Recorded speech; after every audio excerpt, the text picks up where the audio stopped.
Nous y voilà enfin, très heureux de faire affaire avec vous. Moi aussi, ravie d'entamer cette nouvelle collaboration. Tiens, qu'est-ce que c'est que ce logo à côté du vôtre?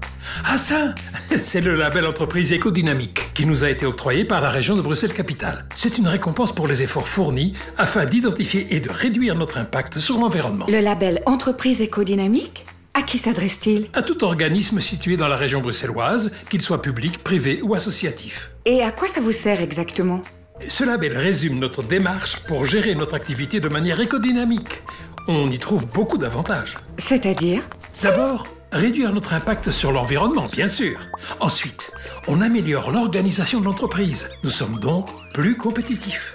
Ce qui nous permet de générer des bénéfices supplémentaires à court, moyen et long terme. De plus, cela donne accès à des primes bruxelloises majorées. Notre image de marque sera renforcée auprès des clients publics et privés, et avec un tel projet, nos collaborateurs s'impliquent encore davantage. Mais dites-moi, comment fait-on pour l'obtenir ce label? C'est compliqué? On est aidé?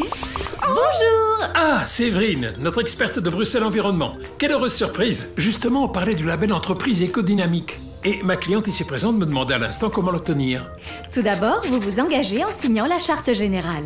Ensuite, avec l'aide gratuite de l'expert mandaté par Bruxelles Environnement, vous entamez le processus qui comprend 4 étapes. 1. Analyser l'impact de votre entreprise sur l'environnement. 2. Agir pour le réduire. 3. Vérifier le résultat des mesures adoptées. 4. Communiquer au personnel et à la direction. L'important est d'avancer à votre rythme. Votre entreprise sera ainsi récompensée avec 1, 2 ou 3 étoiles, nombre qui peut évidemment évoluer au fil du temps. Alors, pour qu'un système de management environnemental fonctionne bien, il faut dès le départ l'implication du personnel bien sûr, mais aussi le soutien de la direction, car c'est elle qui lui octroie les moyens nécessaires. Et pour rendre ce système durable et dynamique, il faut désigner un responsable label qui peut être entouré d'une équipe pour réfléchir et proposer des actions concrètes. C'est intéressant tout ça, dites-moi.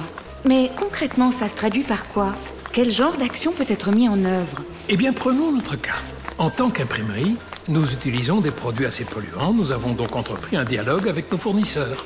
Aujourd'hui, suite à cette démarche, nous utilisons des encres végétales, l'utilisation de vernis n'est plus systématique et le papier qu'on choisit est désormais recyclé ou issu de forêts gérées durablement. Donc, il s'agit d'adapter les produits que l'on utilise dans son activité, c'est ça?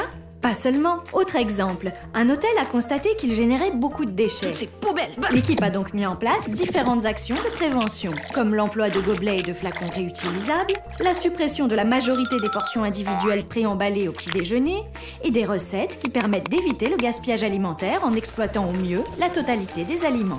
Donc, les produits, la prévention des déchets, c'est tout? Bien sûr que non. Vous pouvez également agir sur la mobilité, par exemple, ou encore au niveau de votre consommation d'électricité, Ou d'eau, ou de gaz, ou de papier. ou d'encre, Vous pouvez entreprendre de petites rénovations. ou de menus régulation.